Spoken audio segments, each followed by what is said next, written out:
Muito obrigado por terem vindo a mais uma destas masterclasses sobre Fernando Pessoa. Hoje temos connosco um convidado que dedicou parte importante, muito importante da sua vida a estudar Fernando Pessoa, a publicar Fernando Pessoa, a alugar uma casa para guardar livros que tinha e recortes de Fernando Pessoa, e depois, quando a crise veio, infelizmente ou felizmente, enfim, consoante os casos, teve de abandonar a casa que tinha alugado e doar parte desse seu espólio à Casa Fernando Pessoa. E está lá guardado, seguramente para quem o quiser consultar, e com muitas indicações que são seguramente interessantes. José Belém, que é licenciado em Direito pela Universidade de Lisboa, fez toda a sua vida profissional na Fundação Calouste Gulbenkian, entre 1961 e 2004, começou, aliás, na Fundação Calouste de Gulbenkian para tratar de assuntos ligados ao setor dos petróleos, não estou enganado, de cujo Conselho de Administração foi membro desde 74 até se jubilar. Desde 83 veio realizando trabalhos de investigação e divulgação da obra do poeta Fernando Pessoa em Portugal e no estrangeiro, participou em numerosos congressos e seminários internacionais de estudos pessoanos e proferiu conferências sobre Pessoa em vários países.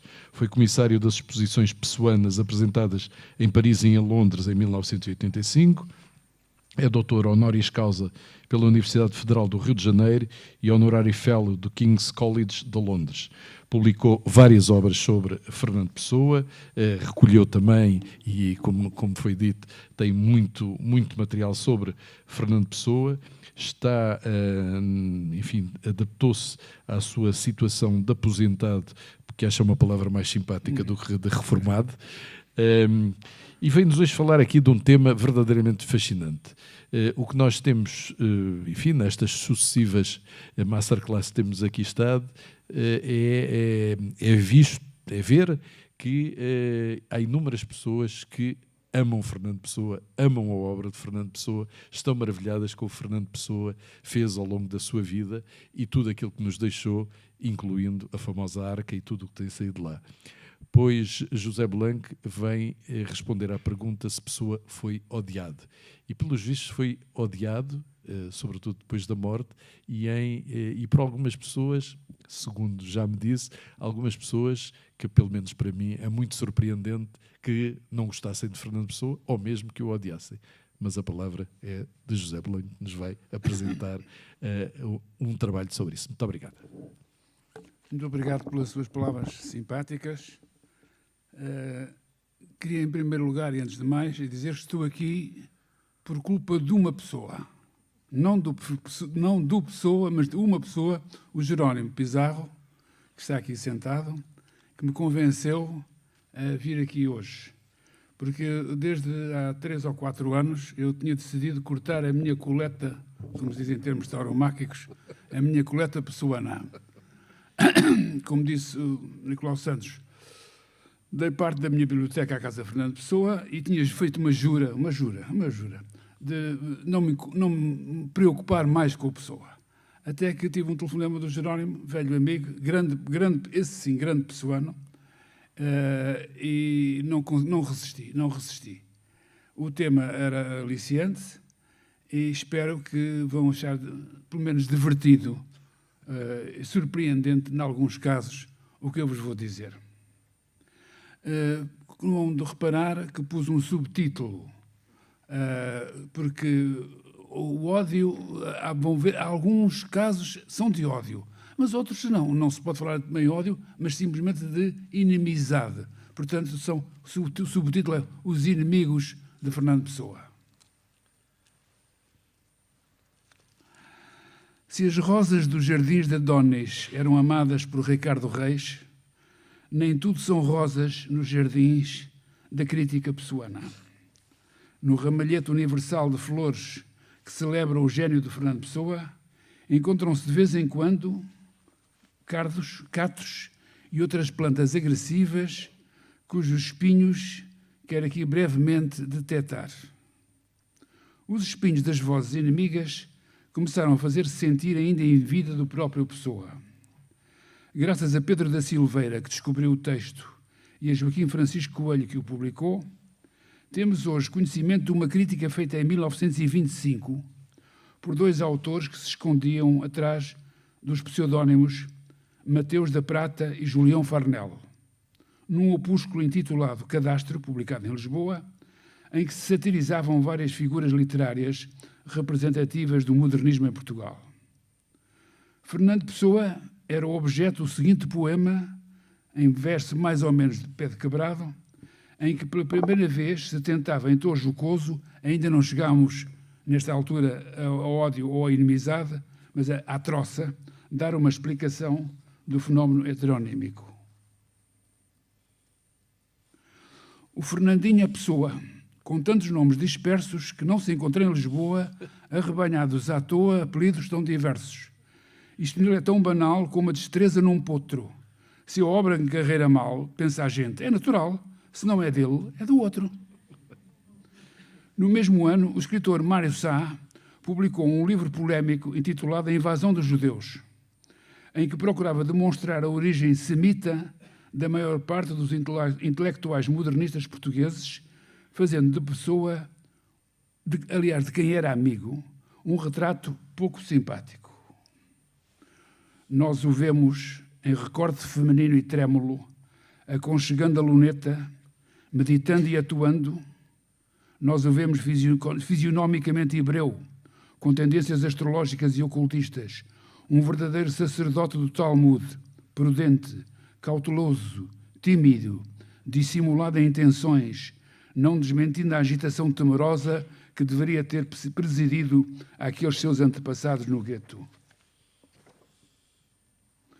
Deste mesmo pavor se ressente todo o seu pensar e a literatura. Tudo isto se revela pelos seus numerosos pseudónimos. Esta multiplicidade de pseudónimos, a que ele chama multiplicidade de personalidades, é uma ausência de personalidade única. Enfim, uma falta de caráter literário. Desnecessário seria, de Fernando Pessoa, conhecer-lhe a ascendência para imediatamente a reconhecer. Ela está-lhe na alma como no rosto, na psicologia como na fisiologia. Este tema de chamarem judeu ou Pessoa vai aparecer, vão ver, 70 anos depois, mais tarde, nos Estados Unidos da América. Das 10 críticas à mensagem publicadas em vida de Fernando Pessoa, salienta-se a que Tomás Ribeiro Colasso escreveu no número 70 da revista Fradique, de que era diretor. Conhecido o caráter ultraconservador de Ribeiro Colasso, seria de esperar que uma obra premiada como de inspiração nacionalista pelo Secretariado da Propaganda Nacional, órgão do Estado Novo, fosse recebida com elogios. Porém, tal não aconteceu. Tomás Ribeiro Colasso começa por dizer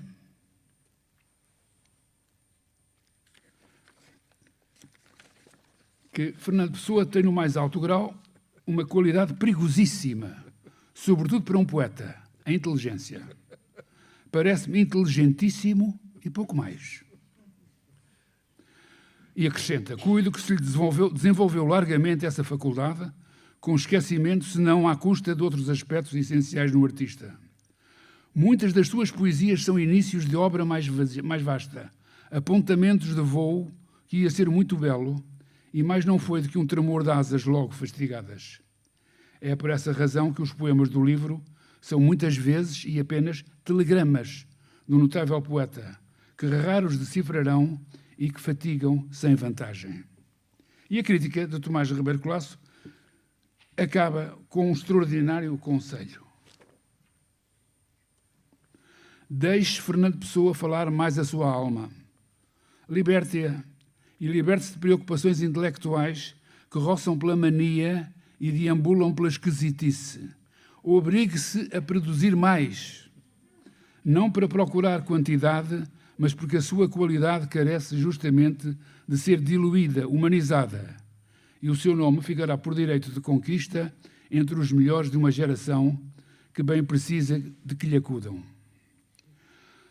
6 anos após a publicação da mensagem, o muito conservador conselheiro Fernando Sousa, diretor do jornal católico A Voz, criticava as extravagâncias de pensamento e de forma que deslustram muitas composições de Fernando Pessoa, que era um espírito transviado por influências maçónicas e teosóficas. e acrescentava esta coisa maravilhosa: não me parece que o estudo da mensagem seja propício à cultura sã de espíritos juvenis. Poucos meses depois da publicação da mensagem e da sua premiação pelo SPN, rebentava na imprensa uma polémica em volta da chamada Lei das Associações Secretas, que viria a ser aprovada pela Assembleia Nacional a partir de um projeto do deputado José Cabral.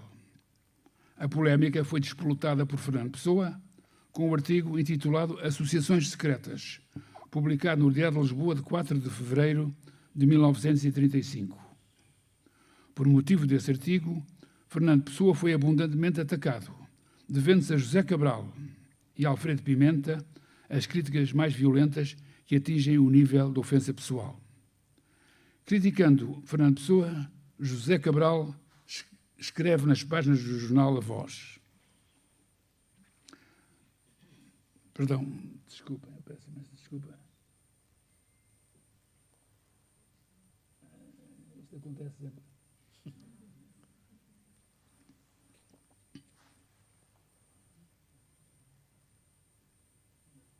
Bom,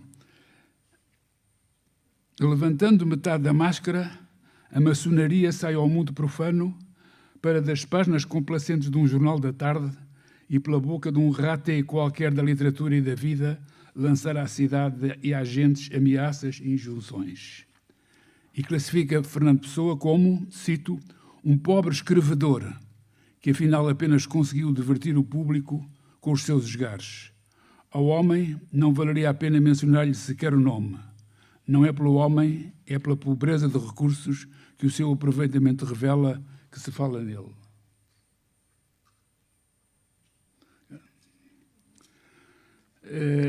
Eu penso que o Fernando Pessoa deve ter ficado zangadíssimo, aborrecidíssimo com estas referências à sua insignificância. Não vale a pena falar no nome dele.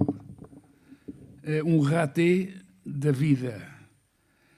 O José Cabral, se não tivesse outro talento, não tivesse, tinha certamente o talento de ferir o Fernando Pessoa no mais fundo da sua personalidade.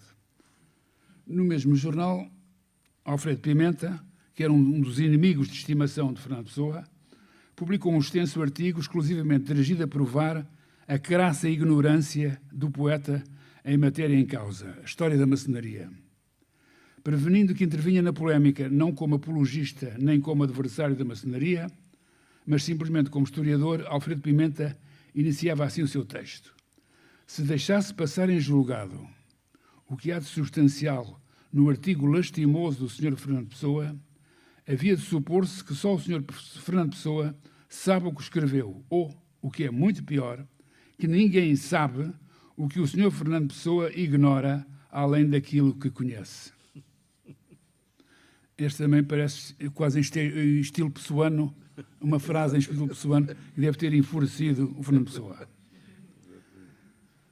Anos mais tarde, em 1948, o respeitado crítico e pensador jesuíta João Mendes escrevia na Brutéria que, ao olharmos para o conjunto da obra pessoana, nessa altura tinham sido já publicados os 4 volumes da edição ática, invade-nos a sensação de qualquer coisa fracassada, revelando uma falta de estruturação que é resultante da falta de alma, a ausência do princípio vital que desse calor e pulsação a um corpo vivo.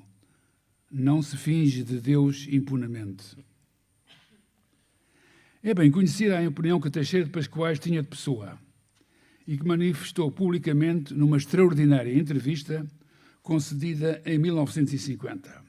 Em discurso direto, afirmou Pascoais: considero, sim, senhor Fernando Pessoa como um grande talento, mas mais, afirmo que como crítico e como ironista não houve outro que o igualasse. Atenção, ironista. Não digo que não foi mau poeta, digo que não foi poeta, isto é, nem bom nem mau poeta. E se foi poeta, foi-o só com exclusão de todos os outros, desde Homero até aos nossos dias. Veja a tabacaria, não passa de uma brincadeira. Que poesia há ali? Não há nenhuma, como não há nada, nem sequer cigarros.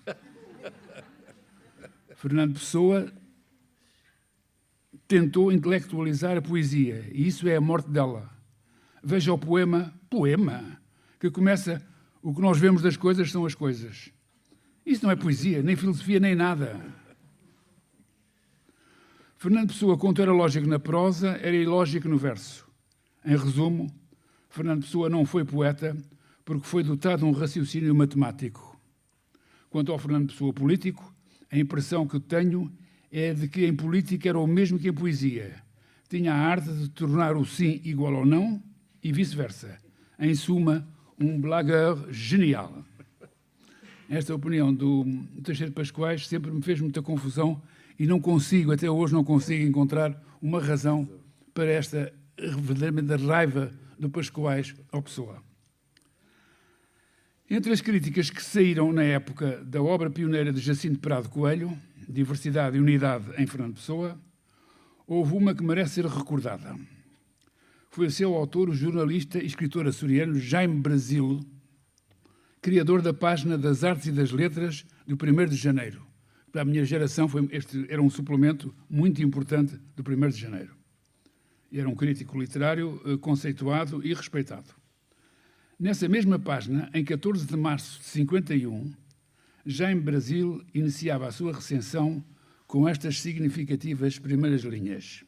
Quem diria ao Fernando Pessoa do Orfeu e dos fingimentos e disfarces poéticos que a sua mitomania literária seria objeto de uma dissertação de concurso numa universidade? Esta parece dirigida ao Jerónimo.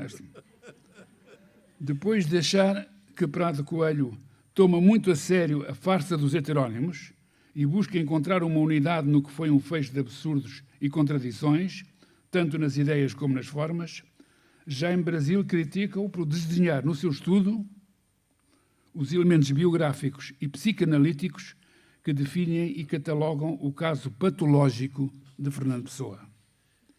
E o crítico contém com uma lamentação: bem desejaríamos ver estudo tão escrupuloso e claramente redigido aplicado a outros poetas que, pela larga visão, a altitude de pensamento e mesmo pelo lado formal, trouxeram realmente às letras portuguesas algo de novo e exemplar.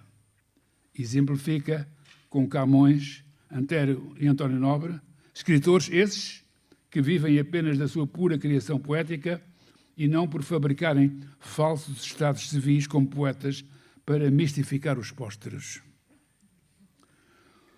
O professor do ensino primário, e como então se dizia publicista, João Ilharco, publicou em 1955, uma edição de autor, um livro intitulado Libelo contra a Poesia Modernista, no qual se ocupa largamente de Fernando Pessoa. São 118 páginas virulentas contra 47 páginas em que destrói Mar de Sá Carneiro, José Régio e Adolfo Casais Monteiro. Mas o Pessoa é o inimigo de estimação. 118 páginas. Entre muitos outros mimos, Ilharco escreve os seguintes sobre a Pessoa, não apenas como escritor, mas como homem. O vício da bebedeira, de que Pessoa sem poder fazia alarde, deixou seu rastro em várias poesias que os seus amigos não tiveram escrúpulo de dar à estampa. Foi incontestavelmente um doente mental, cuja psicose tinha 3 raízes diferentes: a hereditariedade, o alcoolismo e o estudo das ciências ocultas. Isto era mesmo ódio, aqui era ódio. Escreveu muitos versos detestáveis, como, por exemplo, todo o cais é uma saudade de pedra, que não tem qualquer significado. O que nunca conseguiu escrever foi um bom soneto. Vezes sem conta e deliberadamente, Fernando Pessoa infringe as regras gramaticais. E diz: o que restaria da língua portuguesa, ao cabo de poucas gerações, se todos nós puséssemos a falar e a escrever pela forma anárquica porque Fernando Pessoa o fez.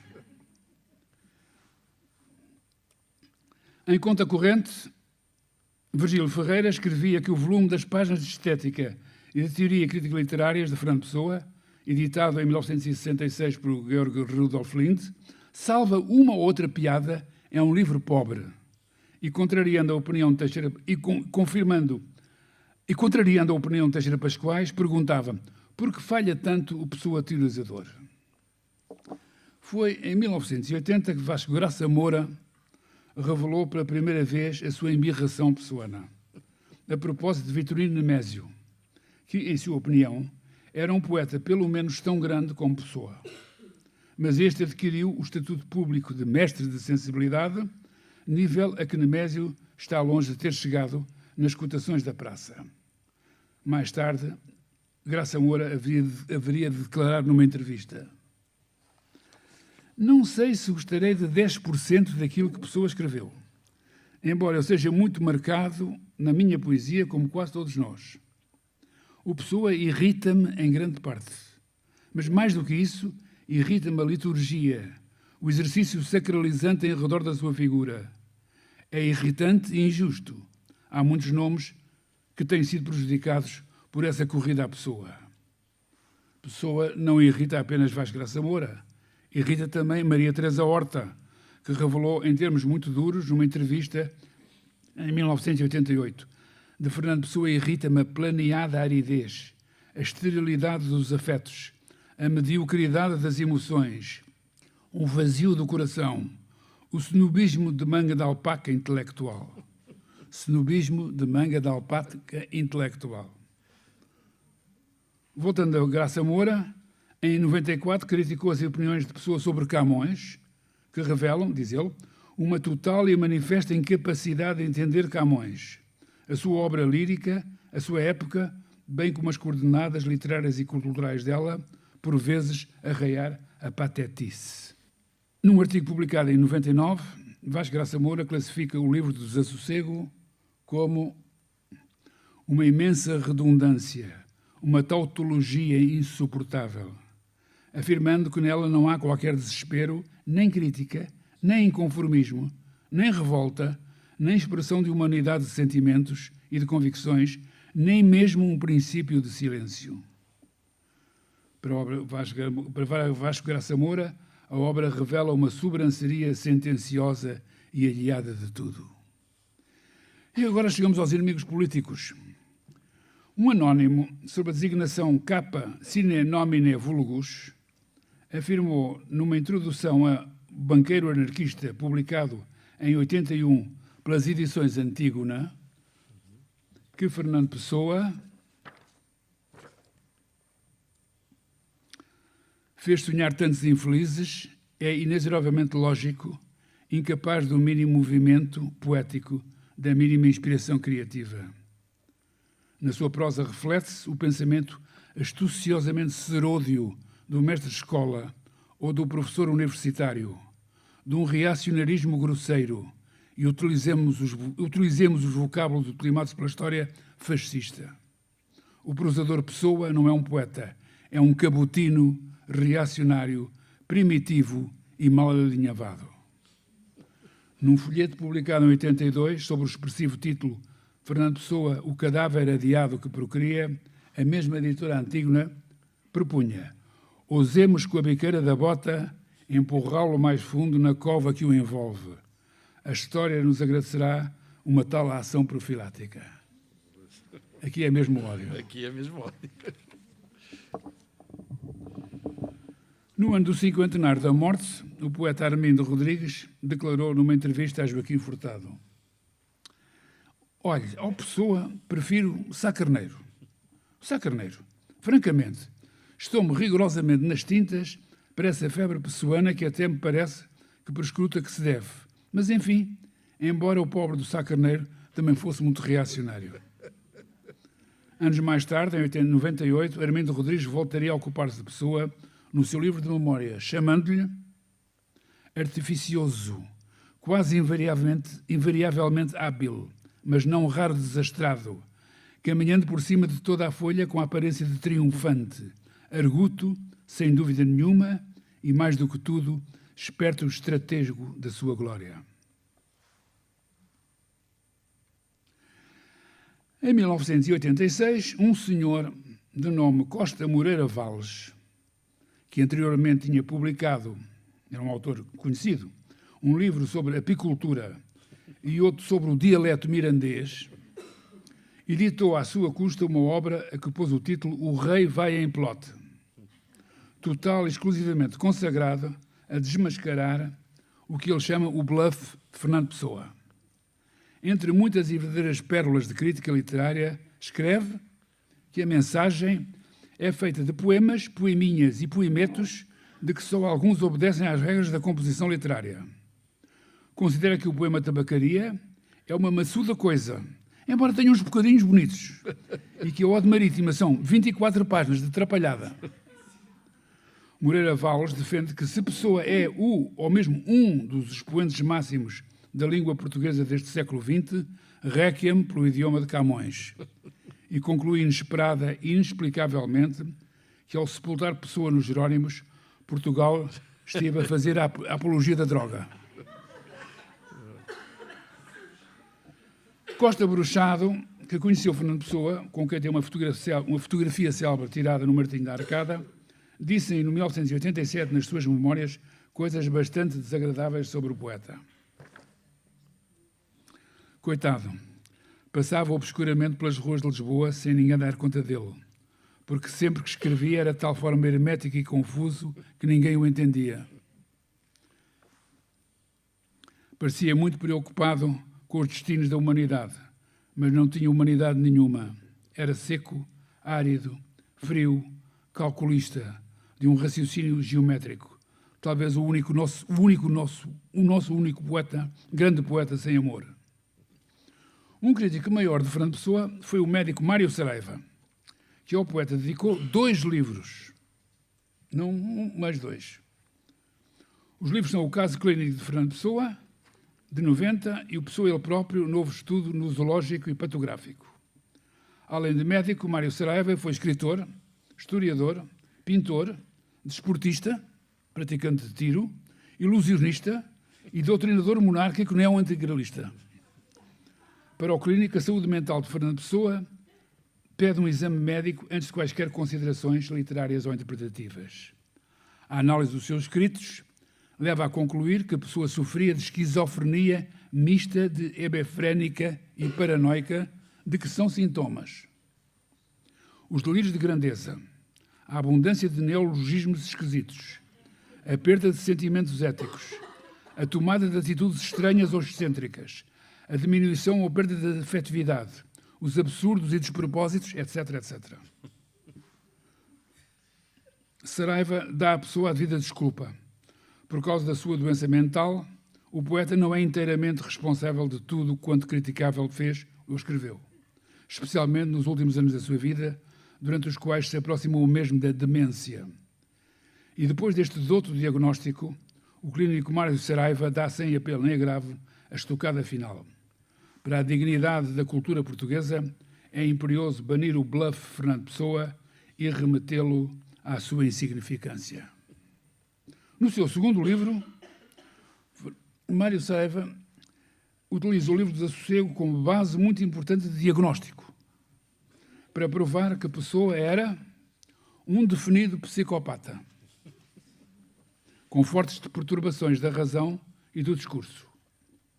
A essa perturbação associavam-se a ciclotimia, com acentuação das fases depressivas, anomalia sexual de comportamento e de ideação, fobias, alucinações auditivas e oftálmicas e a obstinação de resolver problemas insolúveis, cujas vias, segundo o Dr. Saraiva, Pessoa procurou no esoterismo, na astrologia e na alquimia. E agora a maravilhosa girândola final. Por todas estas razões, escreve o Destino Clínico que a investigação no espólio, ou seja, a preparação da edição crítica, deveria incluir indispensavelmente a colaboração de médicos especializados. Com o clínico Mário Saraiva encerra este rol de vozes discordantes que se têm feito ouvir em Portugal. Mas há também vozes discordantes. Do Brasil, país onde Fernando Pessoa é venerado como um mito, registro aqui apenas 2. A primeira foi em 1988, quando Paulo Mendes de Campos escreveu no jornal O Estado de São Paulo: toda a grande poesia pode ser muitas vezes desagradável. A de Fernando Pessoa é quase sempre desagradável. Tem aquela qualidade irredutível, esmagadora, desmoralizante, paralítica, do sentimento de pensamento do homem que se encontra, por exemplo, no velório da sua mãe. É uma poesia irrespirável. A segunda opinião é nem mais nem menos de João Cabral do Melo Neto, que numa entrevista concedida em 91 à Folha de São Paulo, disse: o mal que a pessoa fez à literatura é imenso. Aquela coisa inspirada, cautelosa, criou uma legião de poetastros que acreditam na inspiração metafísica. Até Drummond ficou assim no fim da vida. Sei lá, foi por preguiça. Dois outros exemplos estrangeiros vêm dos Estados Unidos da América. Um dos mais virulentos críticos de Pessoa é, sem dúvida, o poeta Allen Ginsberg, que no seu livro Cosmopolitan Greetings, publicado em 94, inclui o poema Salutations to Fernando Pessoa, violenta diatribe contra o poeta português, em que se incluem versos deste género. Cada vez que leio Pessoa, penso que sou melhor do que ele. Faço a mesma coisa mais extravagantemente. Ele é apenas português. Eu sou americano, no maior país do mundo. Por que razão sou melhor do que Pessoa? Sou conhecido em 4 continentes. Publiquei 25 livros em inglês e ele apenas 3. Mas ele é português, embora não tenha culpa disso.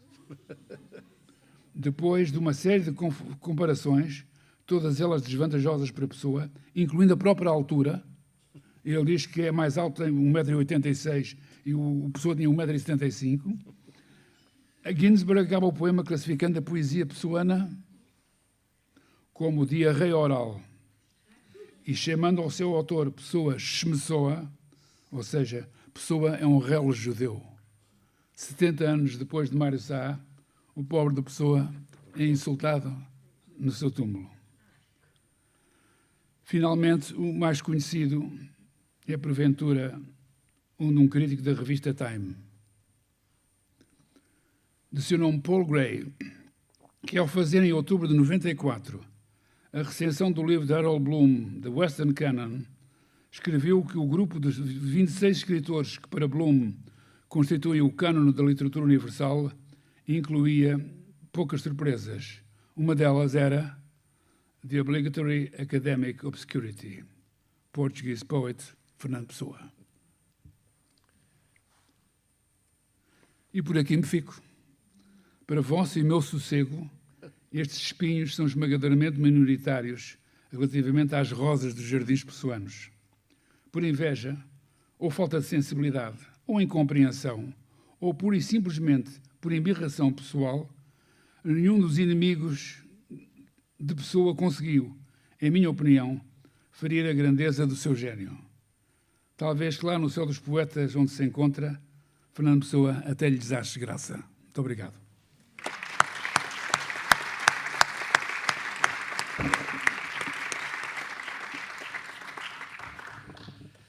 Bem, eu não sei se todas as pessoas estão esmagadas como eu, mas não sabia que Fernando Pessoa tinha tantos, enfim, críticos ferozes à sua obra, a maior parte deles, de qualquer maneira, depois da sua morte, e pelos vistos até o Allen Ginsberg, que não é dos Estados Unidos, para ele se referir dele desta maneira é porque, apesar de tudo, lhe dava alguma importância e por isso teve de se comparar e dizer que era muito melhor que ele. Do seu ponto de vista, isto representa o quê? Ou seja, são realmente questões pessoais que se colocaram pessoas que, por alguma razão, não embirravam com a pessoa? Sim, eu penso que deve ser, por trás disto, há sempre qualquer razão. No caso do Ginsberg, por exemplo, fez sempre muita confusão, porque é que ele, de repente, o Ginsberg, sem dizer mais nada a ninguém, escreve aquele longo poema a imitar a Salutation de Walt Whitman. Porquê? A explicação foi-me dada pelo professor Jorge Monteiro, da Brown. É que o Ginsberg ressentia que o Pessoa tivesse reconhecido o gênio do Walt Whitman muito antes dele, 45 anos antes, quando publicou a saudação ao Walt Whitman, coisa que o Ginsberg só fez 45 anos mais tarde. Portanto, era uma questão de ciúmes. Pelas quais eu penso que é a razão, o facto de Fernando Pessoa ter abandonado a águia e ter, enfim, desprezado o saudosismo e os seus corifeus.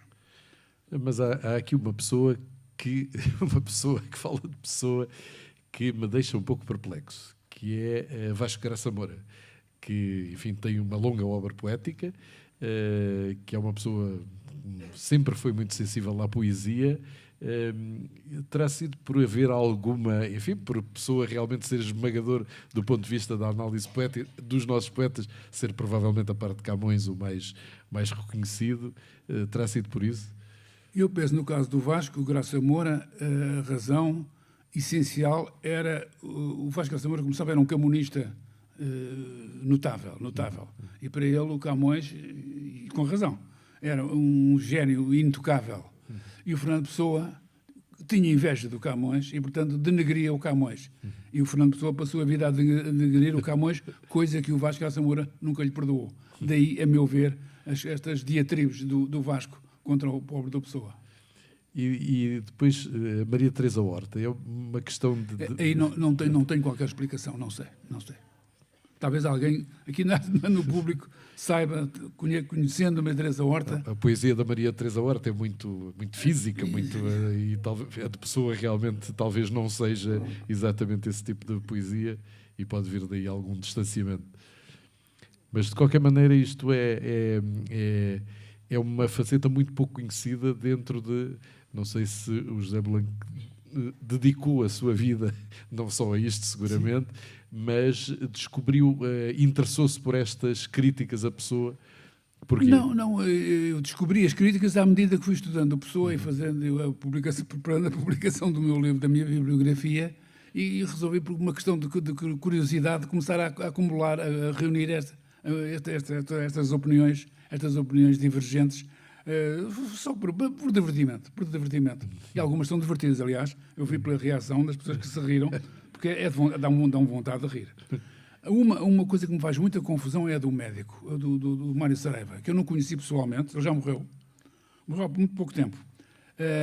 Mas falando com colegas dele, com médicos, me disseram, isto é tudo o que o Mário Saraiva diz, sob o ponto de vista científico, está errado. Não um disparate. Porquê? Voltamos à questão. Porquê é que o Mário Saraiva diz estas coisas todas do Fernando Pessoa? Ele escreveria poesia, o Mário Saraiva? Não, além de monárquico e de atirador olímpico, não julgo que não escrevia poesia. Não. Muito bem. Bom, mas isto foi, enfim... O Jerónimo ter trazido este tema para aqui foi também um gesto de grande abertura, enfim, sendo ele um pessoano convicto, mas mostrar também o outro lado, ou seja, a não unanimidade em torno da obra de Fernando Pessoa. Mas hoje em dia há realmente uma grande unanimidade que Pessoa foi um enorme poeta. Sim, é reconhecido universalmente. E cada vez mais. Mesmo nos Estados Unidos, e apesar do Ginsberg. Mesmo nos Estados Unidos. O Jerónimo, melhor do que eu, sabe isso. Eu lembro de ir aos Estados Unidos e, quer dizer, era perfeitamente desconhecido. Mas foi tão... A gafe do homem, do Paul Gray, no Time Magazine, não tem perdão, não tem desculpa. Era realmente por ignorância total. Porque nesta altura em que ele publicou, o Fernando Pessoa já começava a ser conhecido nos Estados Unidos. Não era a obscuridade académica de que ele falou. E no Brasil, como é que fiquei muito surpreendido de ver aquela crítica do Cabral de Melo Neto? Também eu, João Cabral, também não sei, não tenho explicação para isso. Não tenho explicação. Seria alguma dor de cotovelo, uma pequena dor de cotovelo? É possível, não sei. Porque no Brasil a Pessoa é idolatrado, não é? É idolatrado. Temos tido exemplos de cantores brasileiros, Maria Bethânia diz Fernando Pessoa, enfim, há muitos que dizem, e o Drummond realmente também teve uma parte final da vida que o aproximou de Pessoa do ponto de vista metafísico. Foi? Do Brasil, a minha experiência mais emocionante foi aqui há uns anos, um dos congressos internacionais do Fernando Pessoa, que se desenrolou uma parte nos Estados Unidos e outra parte no Brasil, no Rio de Janeiro. E eu fui assistir às duas sessões, e na sessão do Rio de Janeiro havia 1.200 congressistas inscritos. 1.200. E a certa altura apresentei uma comunicaçãozinha que no final vieram duas moças falar comigo, pedir-me umas explicações, vinham do Piauí. Eu disse, até no Piauí há gente que gosta do Fernando Pessoa. É notável. Eram 1.200 congressistas no Congresso do Fernando Pessoa, no Rio de Janeiro, na Universidade Federal. José Belengo também estudou a obra de Jorge de Sena. Jorge de Sena apreciava Fernando Pessoa? Sim. Esse não punha quaisquer dúvidas, nem tinha ciúmes. Não, o Jorge de Sena não tinha ciúmes do Fernando Pessoa. Tinha uma grande admiração e, aliás, para mim, um dos textos mais importantes que jamais se escreveram sobre o Fernando Pessoa é do Jorge de Sena. Foi o texto que ele preparou para o livro do Desassossego, que nunca chegou a ser editado por ele.